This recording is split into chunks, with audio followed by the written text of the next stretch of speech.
I'm Desiree Montilla here in Chesterfield talking to firefighters about the challenges they face when it comes to extinguishing electric vehicle fires. Now take a look at this video right over here. This happened on Monday on Walton Bluff Parkway, showing you the perspective from a firefighter when they got to the scene. Imagine having access to your driver's license on your phone for fast verification while keeping your personal details private. This is a reality Virginia DMV is bringing to life through mobile ID. Back in 2006, TSA implemented the shoe policy, which requires travelers to take off their shoes while going through the security checkpoint. But this could change pretty soon.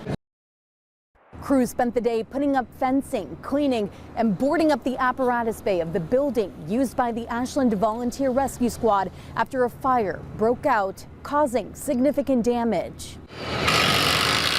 This is a tremendous impact. It's, very emotional.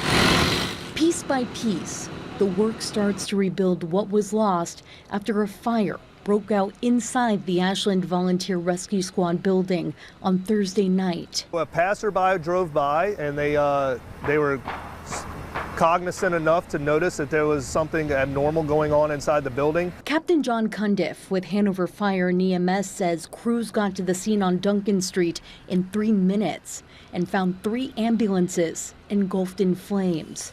Thankfully, no one got hurt, but the fire caused significant damage within the apparatus bay. It was about 3:45 in the morning. And you hear a loud noise and then an extreme bright flash of light. The latest case happening early Saturday morning when Gherkin says a car went airborne, hitting a power pole. But this isn't the first time. One of those, somebody came through our front yard. And so that's been a big concern, and some of that has to do, I think, with speed. And at night, it's a slight curve and they go straight for the pole. The concern remaining top of mind, how fast people were driving. At some point, 60 miles an hour down here, people are really racing.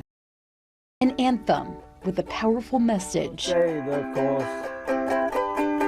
and live. Encouraging patients in similar situations. This is just a phase of life. It's a tough course to go through, but it's the only course we have that can get rid of the leukemia out of your body. You have to do a little suffering along the way to get the good results at the end. Desiree Montilla, 12 on your side. On a gloomy day in Central Virginia, the Cultural Arts Center at Glen Allen shines bright with their holiday display. There's just such a warmth and just a whole new feeling when you walk through it. Every year we come up with new designs, we come up with new themes. We have our upside down tree. We had one staff member who's been working for about a year knitting a tree. Kay Alfiero, the president of the Arts Center, says the twinkling lights and colorful ornaments blend together in perfect harmony for a beloved decades-old tradition of lighting up the outdoor tree. It becomes a big night, an opening celebration night, and then the trees are up all season. But 2 weeks before this year's event, a Grinch stole this holiday cheer. We noticed that a part of the tree had fallen out of the tree, of the middle. And it was kind of like, we couldn't figure out what happened. When we came down to look closer, we saw that someone had taken a chainsaw and just made all kinds of slits in the tree. The chainsaw cuts and high winds caused the tree to fall. My heart just sank because the entire tree was laying on the ground.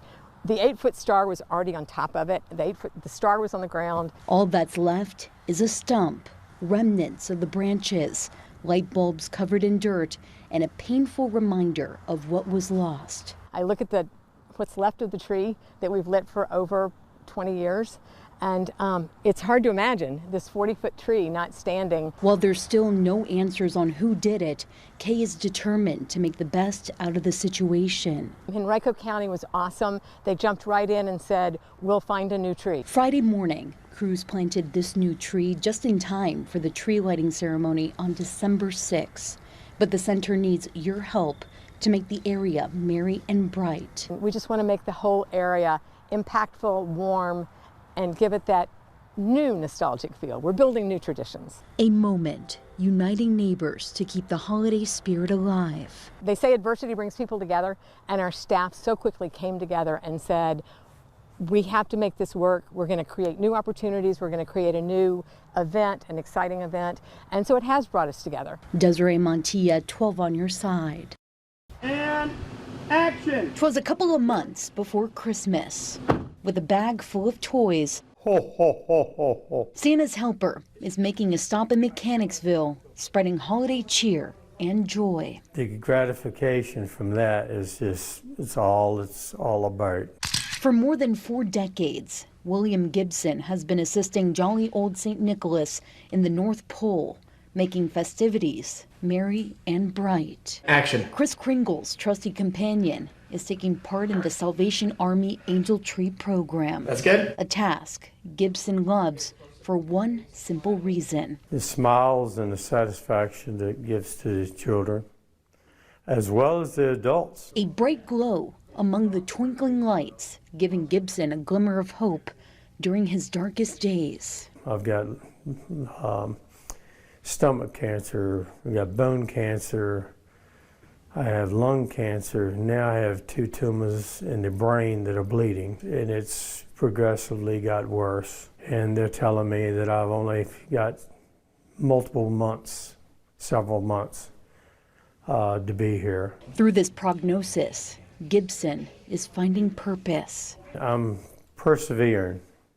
I'm going to continue doing what I need to do. The final wish on his list this holiday season is to share the magic of Angel Tree, an effort helping thousands of children in Central Virginia. You don't need a pat on the back because you know what you did in your heart, and it's the right thing to do. Wishes wrapped in colorful paper and bows under the Christmas tree, a mission forever etched into the heart of old St. Nick's sidekick. Kids come up to me and just put the smiles on their faces, and of course the parents wanting to take pictures.